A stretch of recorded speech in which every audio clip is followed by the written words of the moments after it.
Okay, so magandang gabi po sa lahat mga kapatid. At purihin po natin ang Panginoon. Muli po ay nakabalik po tayo dito sa ating pagtatalakay tuwing Sunday broadcast. At salamat po na kahit medyo may mga lapses po yung ating pagbo-broadcast tuwing Sunday night ay talagang kayo po ay nakasubaybay pa rin po, no? Nag-aantay. And with that po, mga kapatid, ako po ay nagpapasalamat sa inyo na patuloy po niyong sinusuportahan po itong ating mga pagbo-broadcast po. Okay, Wolves in the Churches. At babalikan lang natin ng konti. Yung unang-una, yung nagkaroon tayo ng introduction, and then yung chapter 1 ay tinalakay natin, Wolves Among the Flock, a Biblical Reality. Yun po yung ating natapos na po, no? Huwag po kayong mag-alala, ito po ay ating pong i-upload po sa YouTube. Yung bawat pagtuturo ko po na ginagawa dito sa ating Sunday night broadcast. So chapter 1, Wolves Among the Flocks, a Biblical Reality. So ngayong gabi po, tayo po ay nasa chapter 2 na po. The Shepherd, the Sheep, and the Wolves. Talakayin po natin yung shepherd, yung sheep, and the wolves. Tayo po ay manalangin. Dakilang Diyos, muli po, salamat pong muli po sa pagkakataong ito na kami po ay nagkakatipon-tipon. Bagamat ang bawat isa po sa amin ay malalayo sa bawat isa. May mga nasa Mindanao, nasa Visayas, nasa Luzon, at maging ako po ay nasa Thailand. Pero salamat po sa dito sa teknolohiyang ito na sa pamagitan ng Zoom meeting, kami po ay nagkakaugnayan, nagkakaroon ng ganitong pagtitipon, at ang kahilingan po namin patuloy po na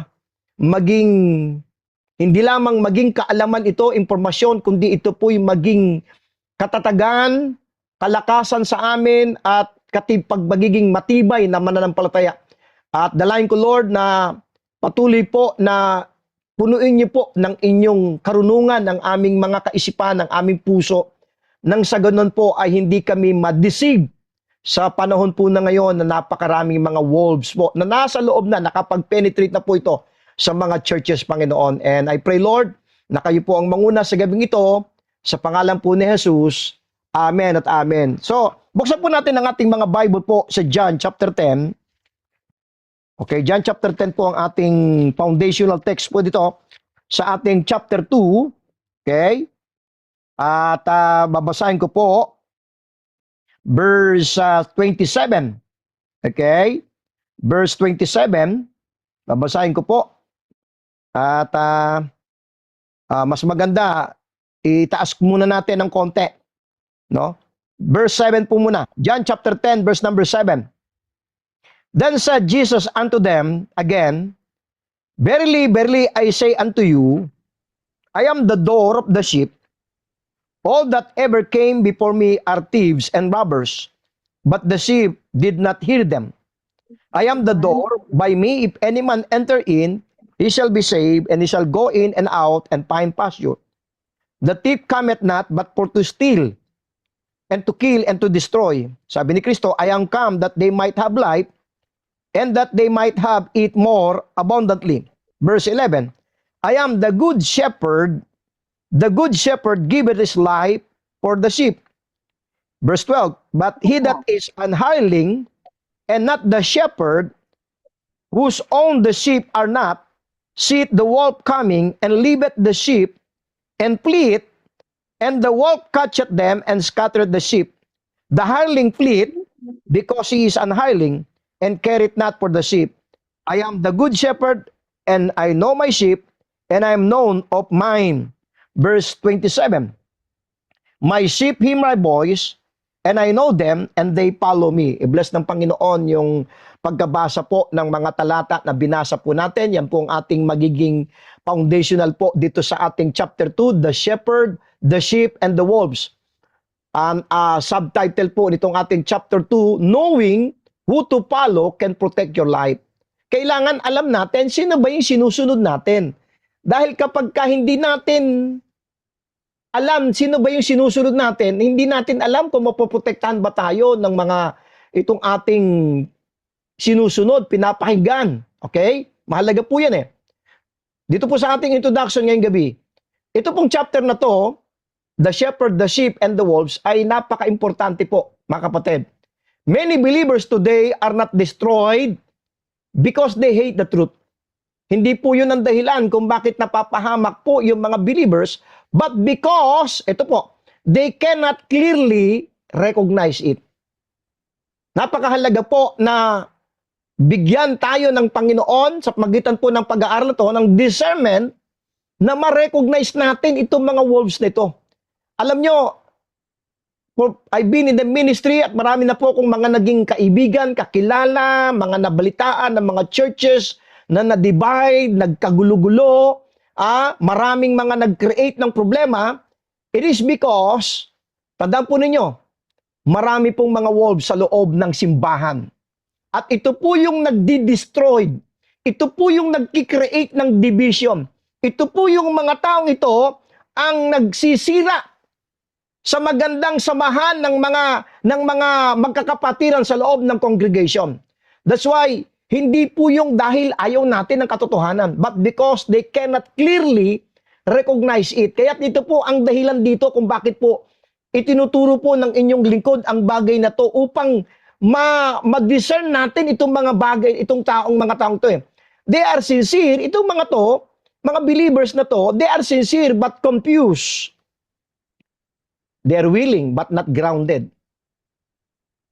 And because of this, itong problema, they follow the wrong voice. Maraming mga sincere believers pero confused siya eh. Merong willingness pero hindi nag-grounded po sa Word of God. At dahil diyan, instead na sa tamang tinig po sila makikinig, maling tinig po ang kanilang pinapakinggan. Jesus gave us a simple picture. Dito po sa ating mga binasa po. Mula po sa John chapter 10. Dali mo po ha. Mula po sa John chapter 10. Dali mo po ha. Okay. Yan. Para yan.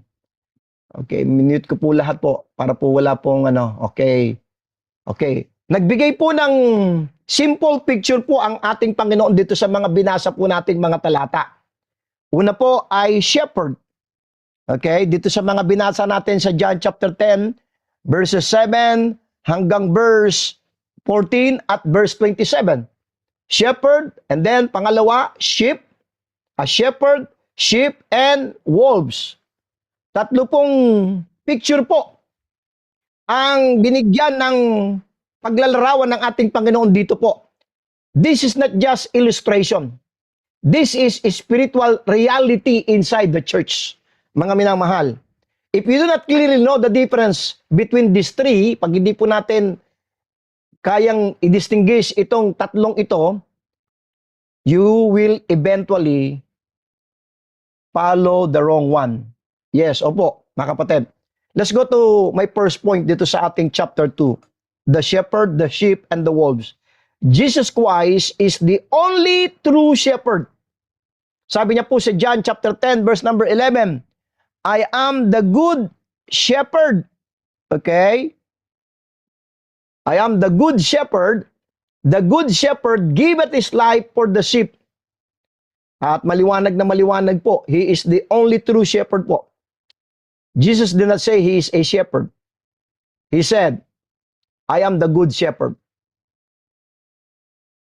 That means, anong ibig sabihin ng Panginoon nung sinabi niyang, ako yung mabuting pastor? That means he is the standard. Amen? Siya po yung standard. He is the example and he is the measure of all leadership. Paano po natin i-measure yung mga leaders, yung mga pastors po ngayon? Okay, nung sinabi ng Panginoon, I am the good shepherd and the good shepherd giveth his life for the sheep, ibig sabihin nun, siya po yung standard na dapat na makita ng mga pastor ngayon. Siya po yung example at siya po yung measure of all leadership. Every pastor, every teacher, every leader must be compared to him. Amen. The mark of the true shepherd, ano po? Sacrifice. Yung palatandaan, yung marka ng isang tunay na pastor ay yung salitang sacrifice. Bakit? Sabi ni Kristo, the good shepherd giveth his life for the sheep. Amen. A true shepherd is not known by how loud he preaches. Ang isang mabuting pastor ay hindi po nakikilala dahil malakas po siyang sumigaw. Okay? How many followers he has. How popular he is. Hindi po doon na ang batayan ng isang true shepherd. He is known by how he treats the sheep. Does he serve them?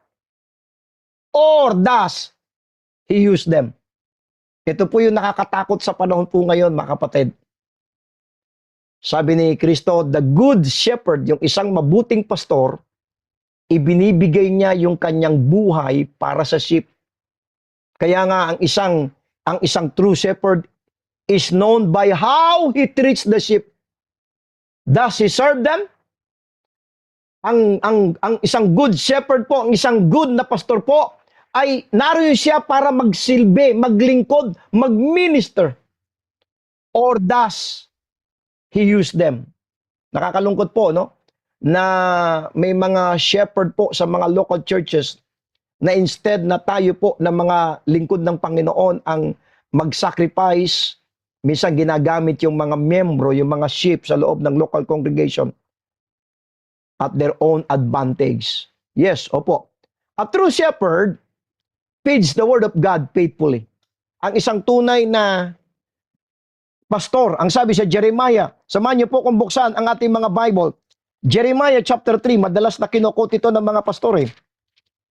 Pero tingnan po natin, maganda buksan po natin, samahan niyo po ko. Jeremiah chapter 3 verse number 15. Ang sabi sa Jeremiah chapter 3 verse number 15, and I will give you pastors according to mine heart. Ito ang ine-emphasize madalas eh. Pero hindi po nagtatapos doon eh. Makinig po tayo. Which shall feed you with knowledge and understanding. So ang pinaka main job, pinaka main task, pinaka main mission ng isang totoong shepherd ay pakakainin niya, tuturuan niya. Sabi niya, we shall feed you with knowledge and understanding. Pag po kayo mo open po, kung may mga pastor po, may mga kaibigan ko po kayo, madalas ko naman po nababanggit naman po ito eh. At madalas ko pong binabanggit ito sa mga conference po namin. At madalas, alam ko, kung ang yung masamang tingin ay nakamamatay, matagal na po akong patay. Pag binabanggit ko po ito eh. Ito po yung aking madalas na binabanggit sa mga pastor. Mga pastor, kailan nyo lang nabubuksan yung Bible nyo?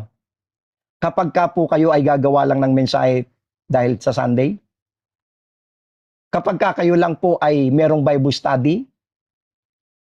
Magtuturo ng Sunday school? Doon nyo lang po ba nabubuksan yung Bible nyo? Pag ang sagot po ay yes, I think may pagkukulang ka. Hindi lang dapat mga pastor, nabubuksan natin yung Bible natin kapag ka tayo ay gagawa. Of course, natural lang talaga pagka ikaw ay maggagawa ng mensahe, talagang mabubuksan mo yung Bible po, ang Bible mo. Pero hindi lamang dun sa pagkakataon na yun. Amen? Okay?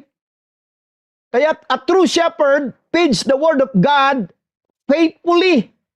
Amen. Bago mo pa, anong ipapakain mo sa mga, sabi diyan sa Jeremiah 3:15, we shall feed you with knowledge and understanding. So, ibig sabihin, bago mo ituro ito, bago mo ipakain, ang term feed pakain, spiritually speaking, yung salita ng Panginoon, ng knowledge and understanding, dapat ikaw muna, inaral mo muna, binag-aralan mo muna, binasa mo, inaral mo, mineditate mo sa iyong buhay. A true shepherd feeds the word of God faithfully. Teaches truth even when it is hard. Amen. Kaya nga si Jesus Christ is the only true shepherd dahil ang isang totoong shepherd nagtuturo ng katotohanan kahit na may kahirap, kahit na mahirap, kahit na alam natin na may mau-open, alam natin truth is truth. Ang katotohanan ay hindi po nagbabago. Kaya tinatanggap o hindi, ang katotohanan ay katotohanan. A true shepherd protects the church from error. Mga lingkod ng Diyos, ang pinaka-main job po natin, protektahan po natin yung congregation na ipinagkatiwala ng ating Panginoon sa atin sa mga maling doktrina, mga maling turo, mga kapatid. Amen. And cares for the weak believers. Yan po yung true shepherd. Feeds the word of God faithfully, teaches truth even when it is hard, protects the church from error, cares for weak believers. A wolf takes. Alam niyo yung wolf? Wala siyang ginagawa kundi kumuha, mag-advantage, makinabang. A shepherd gives. Yan ang pagkakaiba po ng wolf at saka ng shepherd. Yung shepherd, ibinibigay niya yung kanyang buhay. Inlalaan niya yung sinurrender niya. Ang mga pastor, sinurrender niya yung kanyang buhay sa ministry. Iniwan niya yung magandang, marami akong kilalang mga pastor na bago po sila pastor ay maganda yung trabaho nila, maganda yung kanilang profession, and yet because doon sa calling ng Panginoon, sinurrender nila ito, naglingkod sila in full-time service.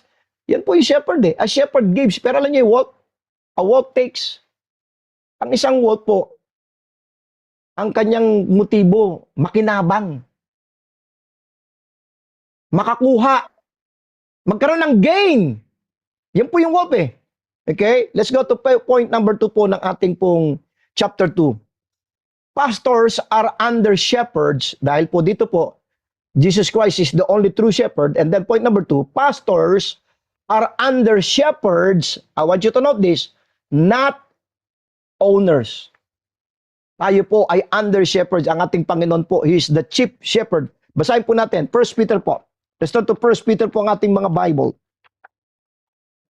1 Peter, chapter 5. Sabi po sa 1 Peter chapter 5,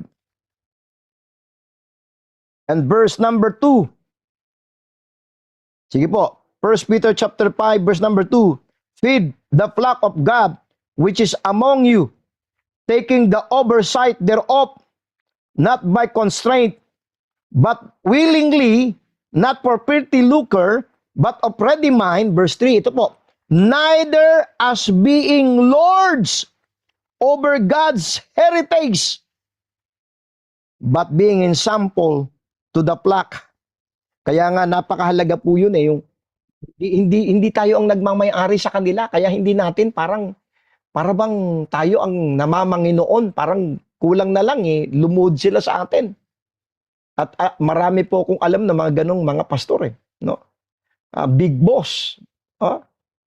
Sabi nga yan, binasa, feed the flock of God, neither as being lords over God's heritage. This must be clearly understood, mga kapatid. The church does not belong to any man. Ang congregation po, yung mga local churches po, hindi po ito pag-aari nino man, mga kapatid. Tayo po ay under shepherds, not owners. Ang church po, hindi po pag-aari ng pastor, not to a pastor, not to a family, not to an organization. The church belongs to Jesus Christ and He's the head. Amen? Siya po yung nagmamay-ari nito. Kaya po mga kapatid, mga lingkod, kapwa manggagawa sa Panginoon, yung mga ipinagkatiwala sa atin ng mga miyembro, hindi po natin pag-aari yung mga yan. Kaya mahalin po natin, alagaan po natin. Okay? Amen. Leaders are only servants. Ano pa? Stewards. Tayo po ay tagapaglingkod. Tayo po ay katiwala. Kaya nga under shepherds po tayo Katiwala. Stewards. Ano pa? Caretakers. Meron bang ganong Mababasa sa Bible, First Timothy po. Let's start to Timothy po. Okay, 2 Timothy chapter 4. Tingnan po natin. Okay? Yung binabanggit po dito, no? Dali po, hinahanap ko po, no? Tingnan ko muna po sa 1 Timothy 3. 1 Timothy 3, I think. 1 Timothy chapter 3, tama. 1 Timothy chapter 3 po. Ito po yung mga leaders po mga under shepherds po. Ano po siya? Servants, stewards, caretakers. Basahin po natin. 1 Timothy chapter 3. Pasin nyo. Verse 4, I'm sorry. Verse 4. Tingnan po nyo. 1 Timothy 3:4. Babasahin ko po yung verse 4. One that ruleth well his own house, having his children in subjection with all gravity. Ito po yung office of a bishop. Isa sa mga qualification, one that ruleth well his own house, having his children in subjection with all gravity. Verse 5, ito po. For if a man know not how to rule his own house, what's the verse? How shall he take care? How shall he take care of the church of God? So, nandoon po yung care, nandoon yung pagmamalasakit, pagmamahal bilang leaders po, no? Okay? Tayo po ay servants, stewards po tayo Tingnan po, 1 Corinthians chapter 4. Stewards po tayo Yung mga leaders po sa mga local churches, tayo po ay stewards. Saan po yun? 1 Corinthians 4. I'm sorry po. 1 Corinthians chapter 4. Verse number 1. 1 Corinthians 4 verse 1. Ito pong sabi ng Bible. Let a man so account of us as of the ministers of Christ and stewards of the mysteries of God. Kaya po, ang mga leaders supposed to be tayo po yung servants, stewards, caretaker, and one day, they will give account to God. We will give an account to God. Pagbalik po ng ating Panginoon. Kaya balik po tayo sa 1 Peter chapter 5. Tingnan po nyo. Makita po natin. 1 Peter chapter 5. Once again, 1 Peter chapter 5. Basahin natin muli yung verse 3. Maganda. Basahin pa natin ulit sa verse 2.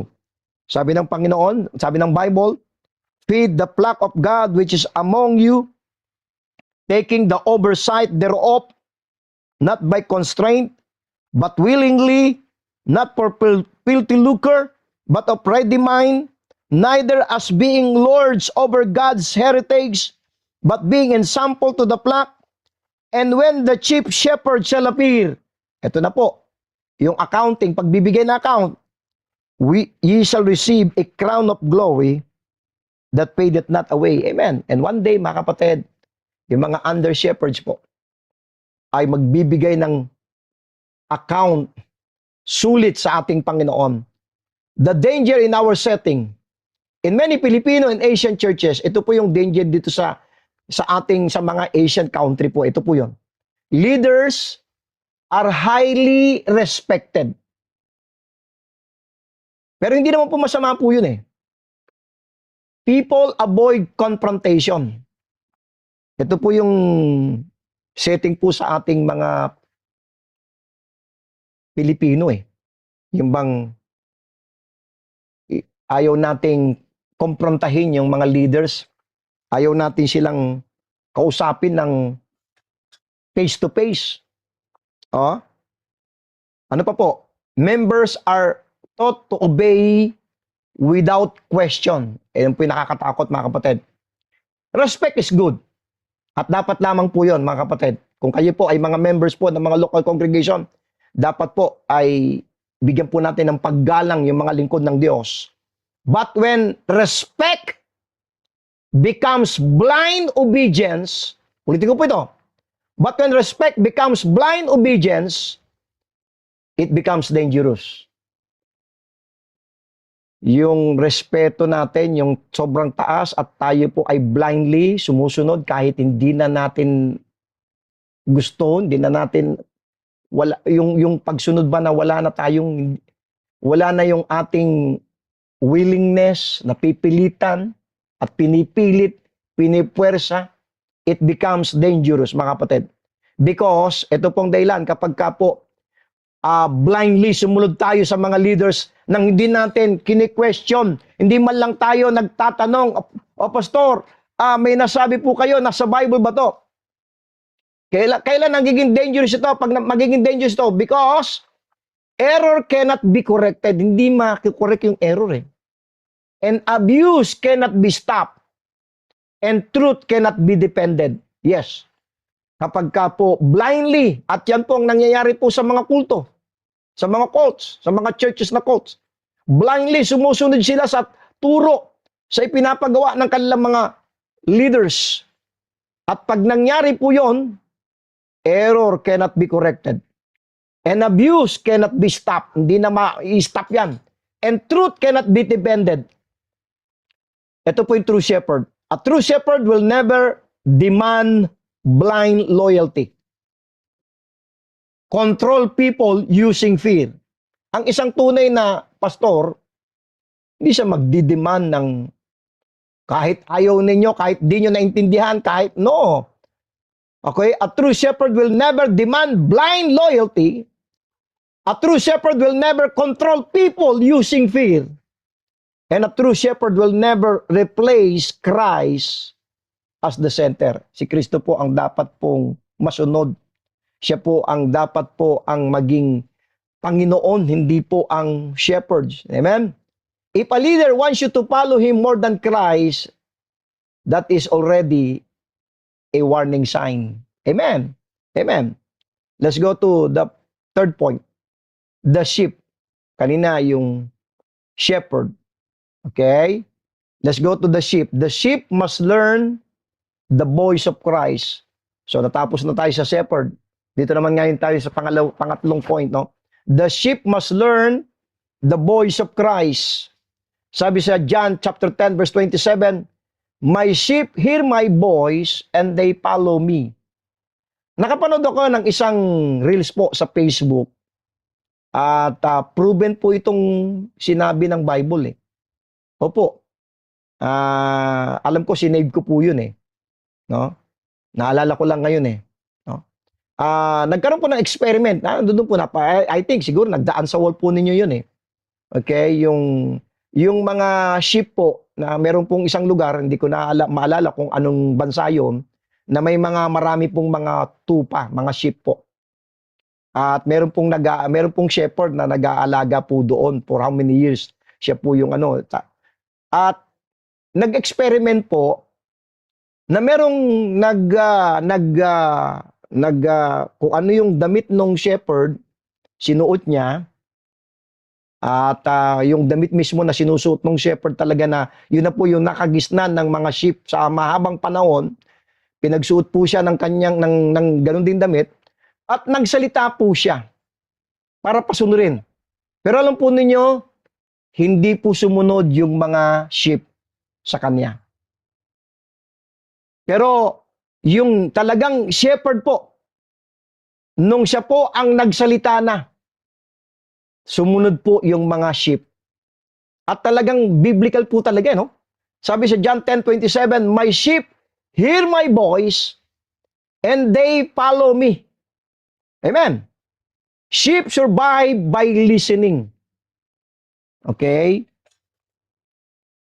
They are not strong. Actually, ang mga sheep po, sila po yung isa sa mga uri po ng hayop po sa mundong ito na hindi po malakas.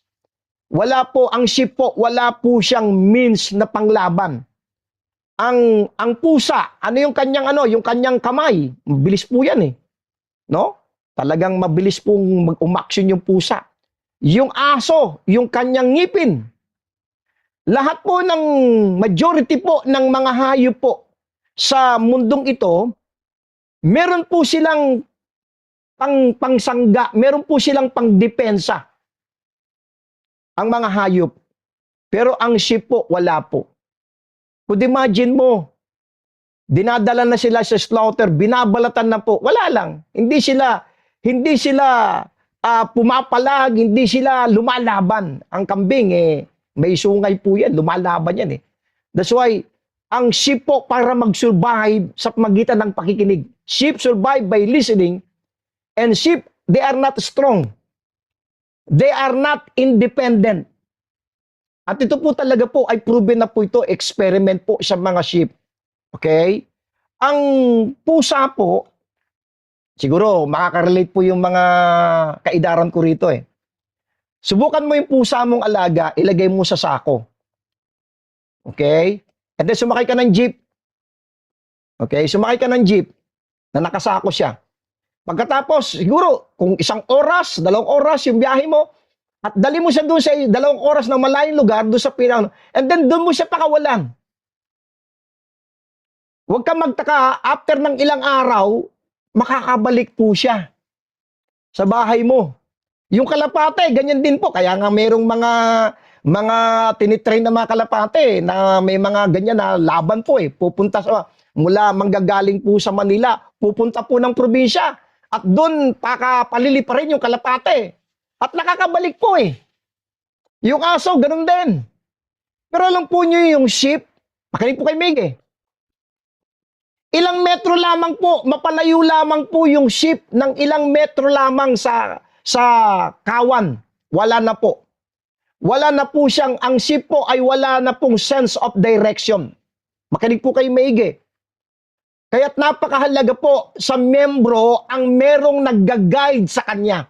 Merong nagli-lead sa kanya dahil by nature, ang sheep po, wala po siyang sense of direction. Kaya nga sabi sa Hebrews chapter 12 verse number 2, looking unto Jesus, the author and finisher of our faith. Bakit po? Kasi kapag nawala na po yung focus ng sheep, maliligaw po siya. Maliligaw po siya. Ang sheep po, hindi po sila malalakas na hayop.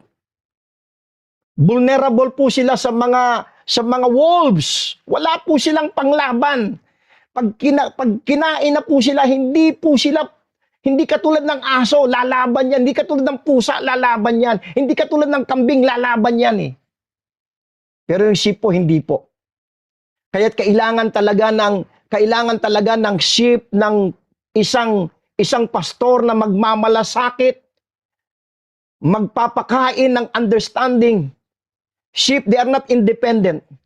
They depend, nais ko maunawaan po natin, they depend on the shepherd's voice. Ang sheep po, alam niyo kung saan nakadepende yung kanyang buhay? Sa shepherd's voice. Okay? In the same way, believers must learn to recognize the voice of Christ through the Word of God. Amen. Many believers attend church regularly, listen to preaching, and respect their leaders, but they do not study the Bible personally, examine what they hear, and test teachings carefully. Napakahalaga po yun, mga kapatid. Tayo po na mga ordinaryong miyembro, kailangan po, basa po tayo ng Bible. Examinin natin, maging katulad po tayo dito sa Acts chapter 17. Tingnan po natin. Let's turn to Acts chapter 17 po. Ang ating mga Bible. Acts chapter 17. Masahin po sa Acts chapter 17. Okay? Ang sabi diyan sa verse 11. Sige po, Acts 17 verse 11. These were more noble than those in Thessalonica, in that they received the word with all readiness of mind, and searched the scriptures daily, whether those things were so. Ang ginawa ng mga believers dito po, chinek nila sa Bible, talaga nga bang nasa Bible itong tinuro sa amin? Examine what they hear, and test teachings carefully. 1 John chapter 4. Tignan po natin. Sa natin mga Bible po natin. 1 John. I-test po natin Sabi sa book of John, 1 John po. 1 John. Ano pong sabi ng Bible? Verse 1. 1 John chapter 4. Usapan natin. 1 John chapter 4 verse 1. Beloved, believe not every spirit. Anong gagawin natin? But try. Yes. Ibig sabihin, try the spirits whether they are of God, because why? Because many false prophets are gone out of the world. And because of this, pag hindi tayo nag-study personally ng ating Bible, hindi natin na-examine kung ano yung napakinggan natin, tango lang tayo ng tango. Siya nga po, opo. And because of this, they follow personality instead of truth. Majority po ng mga miyembro po ng mga churches, dahil hindi nag-aaral ng Bible, hindi ini-examine yung kanilang napanggan, hindi nila ito tinetest yung teaching kung talaga bang nasa Bible.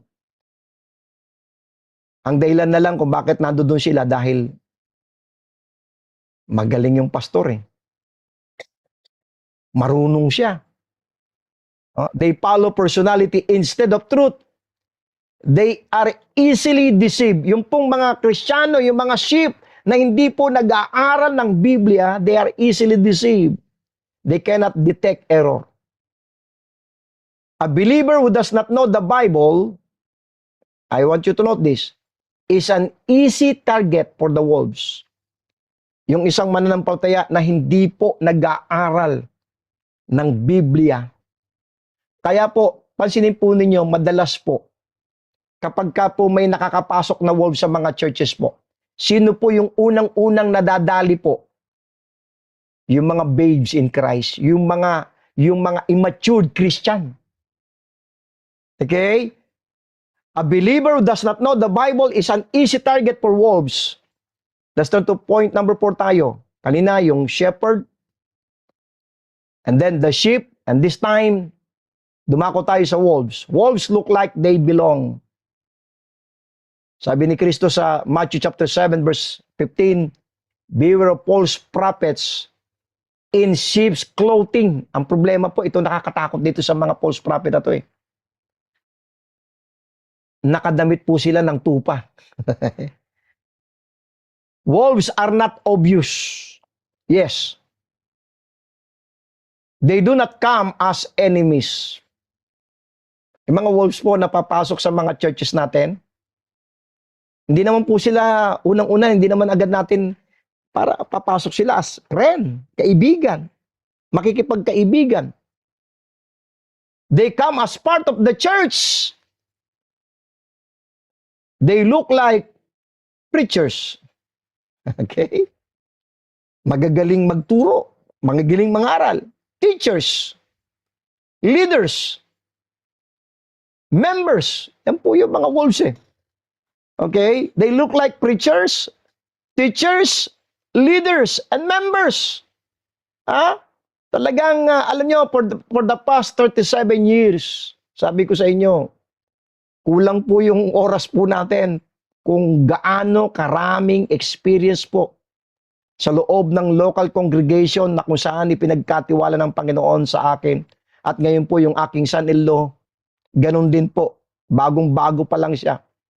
Talagang pag pinasok po talaga ng mga wolves po yung ating mga churches, talagang malaki pong damage ang kanilang kinikreate. Okay? Ito mga wolves na to, they may use the Bible, speak kindly, pray publicly, is the danger. Gain trust quickly. Madali po ito mga wolves na to eh. Madali pong makagain ng trust sa bawat membro. But inside, they are different. Maaaring sa outside appearance, may dalang Bible, mabait magsalita, talagang parang napaka-spiritual and gain trust quickly, but inside they are different. They are not there to, nandun sila hindi dahil sa to feed the flock. No. They are not there to protect the flock. They are not there to strengthen the flock. Nandun sila.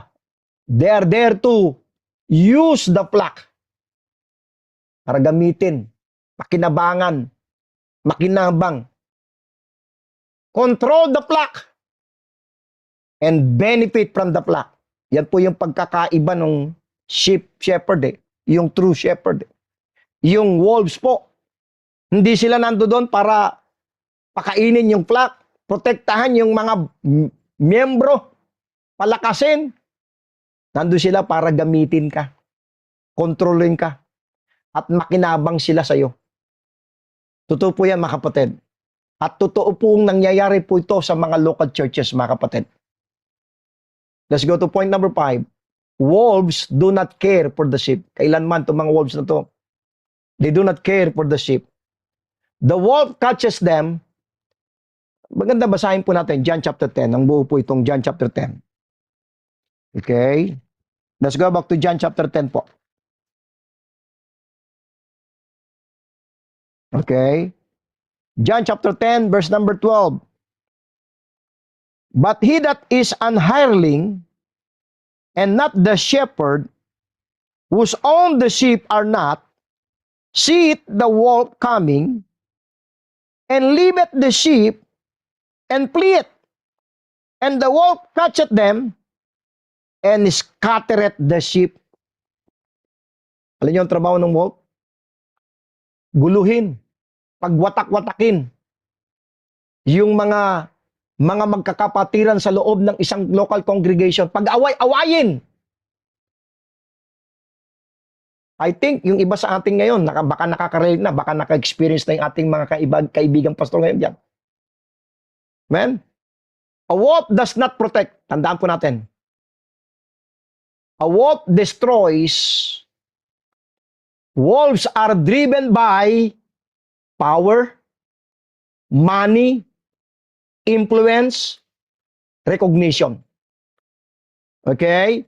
Yan po yung wolves eh. Alam nyo, natatandaan ko nung ako po ay nasa Nueva Ecija, meron po akong pinagkatiwala na isang men at meron po siyang ginawang pag-underground sa ilang mga miyembro po doon. Bago pa lang po ang mga miyembro po noon. Nagsisimula pa lamang po tayo noon sa Nueva Ecija. Napakabata ko pa noon.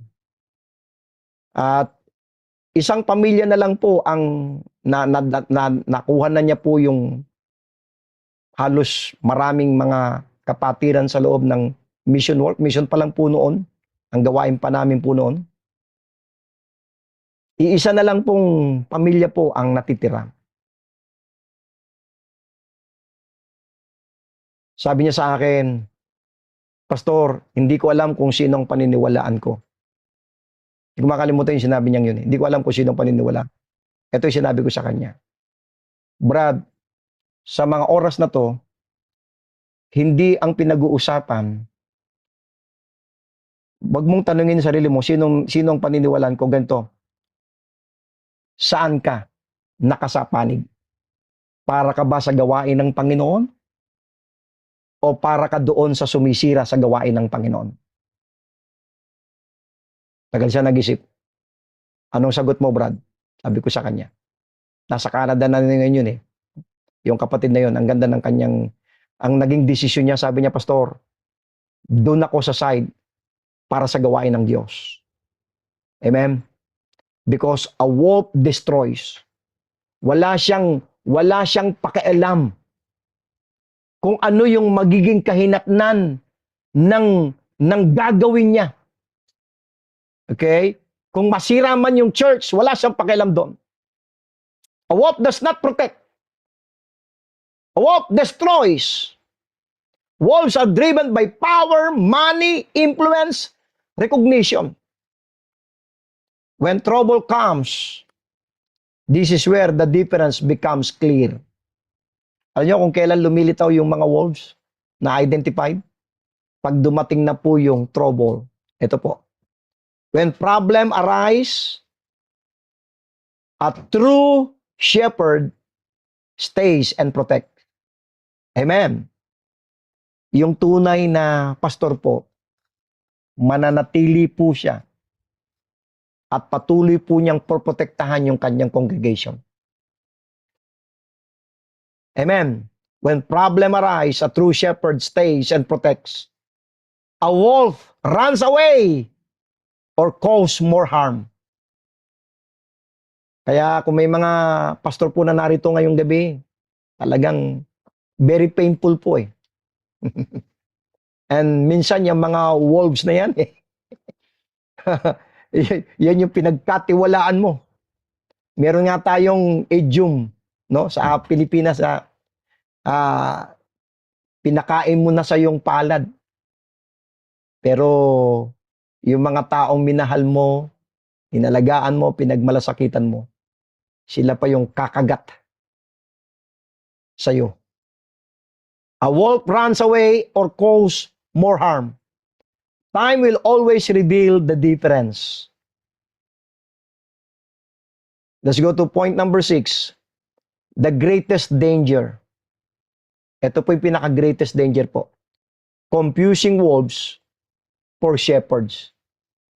Minsan, yung mga sheep po, nako-confuse eh.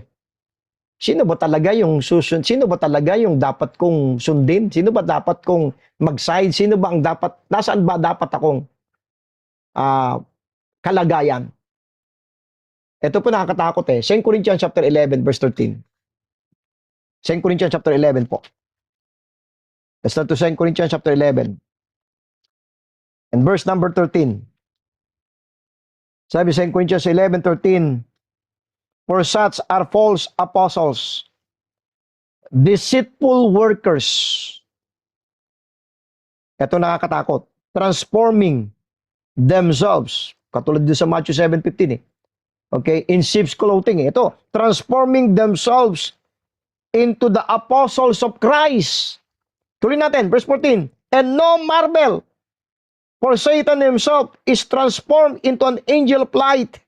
Verse 15, therefore, huwag po tayo magtaka. Kung si Satan ay nagtatransform into an angel of light, therefore, it is no great thing if his ministers also be transformed as the ministers of righteousness, whose end shall be according to their works. Ito yung pinaka-greatest danger. Okay? This is the most dangerous part. Wolves do not look like wolves.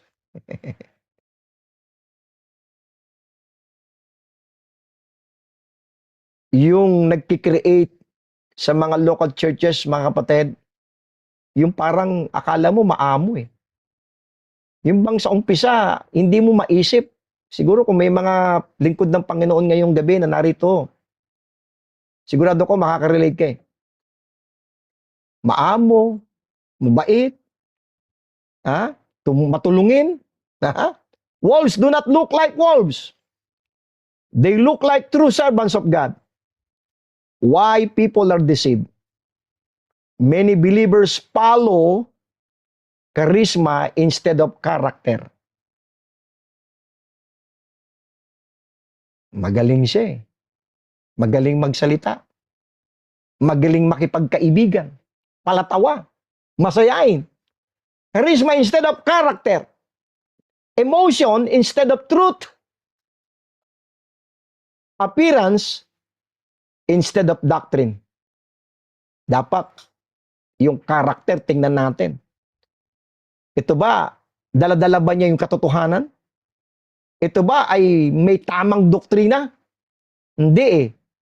Doon ang mga believers na nadadali po ng mga wolves sa mga local churches, yung charisma eh.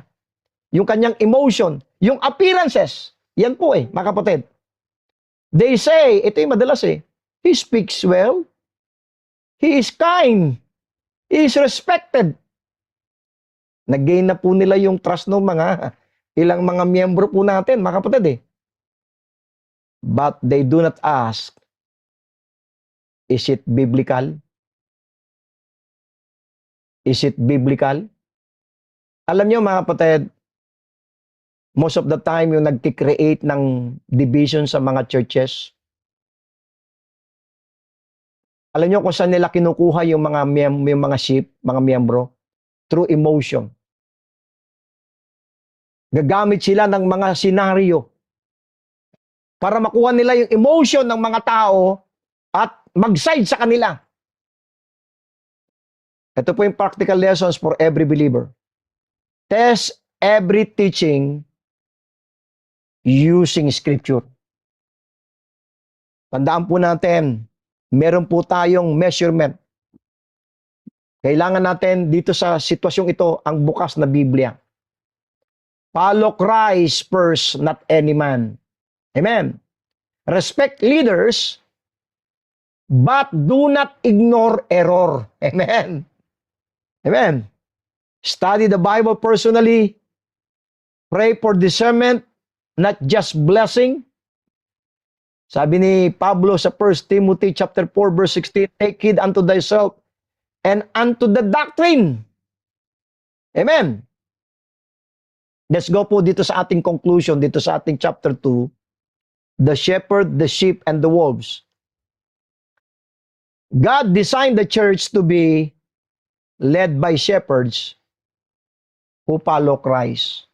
Sabi nga ni Pablo, follow me as I follow Christ. Yung nakadisenyo po yung church na sumusunod sa shepherd, na sumusunod kay Kristo. Marami pong mga nabalitaan kong ibang mga churches, hindi naman sumusunod kay Kristo yung kanilang sinundan. Nakakalungkot po, mga kapatid. Kaya nga, yung lahat ng nandito, ng mga members, ang lagi mong tatanungin sa sarili mo, ito bang tao na to na pinapasunod ako? Lalo ba akong magiging maalab ba yung paglilingkod ko sa Panginoon? Lalo bang ako'y magiging malapit sa Panginoon? O ito bang taong to na pinapasunod ako, ini-influence ako, ay mapapalayo ako para sa Panginoon? Mga kapatid, maraming mga naganap na mga split, mga division sa mga churches. And it is so sad, mga kapatid, na yung nag-create ng division, hindi naman sumusunod kay Kristo. Somehow, nakagain po siya ng kanyang galing, karisma, kasi makarisma eh. Wala kaibigan, palatawa. Pero lang nung nangyari doon sa mga sumunod sa kanya, nung umalis sa mga local churches, wala. Nagsipag-backslide lahat. Nakakalungkot. Ang design po ng church, led by shepherds who follow Christ, filled with sheep who know His voice. Amen. But wolves enter when believers stop listening to Christ. Amen. Alam nyo, kapag ka po tayo po ng mga mananampalataya, huminto na tayong makinig sa mga aral ni Kristo na inireveal ng Panginoon kay Apostol Pablo. Diyan magte-take advantage yung mga wolves. And start trusting men without testing. Without testing. The safety of the church is not in numbers, in popularity, and in reputation. The safety of the church is in truth.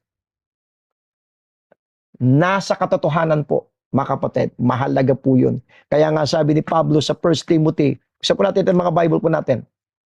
1 Timothy po, chapter 4. I think 2 Timothy 4 po yun. Tingnan po natin. O no, 1 Timothy 4 po tayo. Sige po. Sabi ni Pablo sa 1 Timothy chapter 4.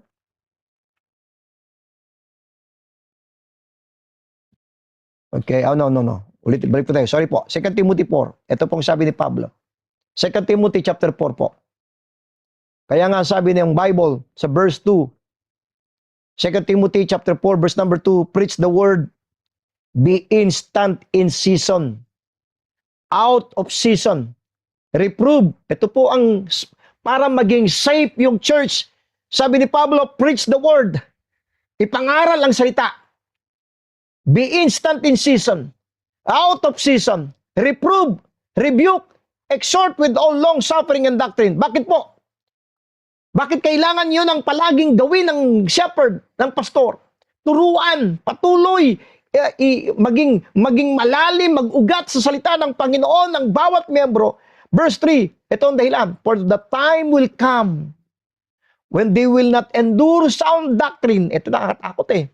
But after their own lust, shall they heap to themselves teachers, mga wolves ito eh, having itching ears. Makikinig sila sa mga teachers na masarap ang pakinggan. At ang problema, and they shall turn away their ears from the truth and shall be turned unto fables. Alam niyo kung saan lang magiging safe po ang church? Sa katotohanan ng salita ng Diyos. Kaya tayo po ng mga lingkod ng Diyos, aral po tayo ng Bible.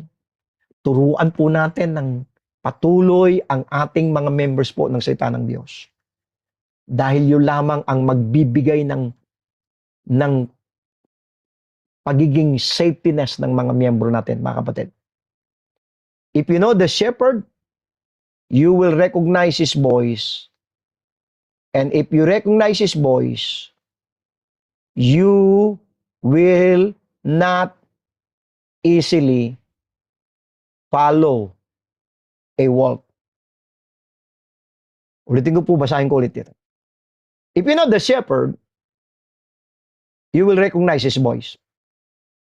And if you recognize his voice, you will not easily follow a wolf. Amen. Pansamantala po, mga kapatid, ay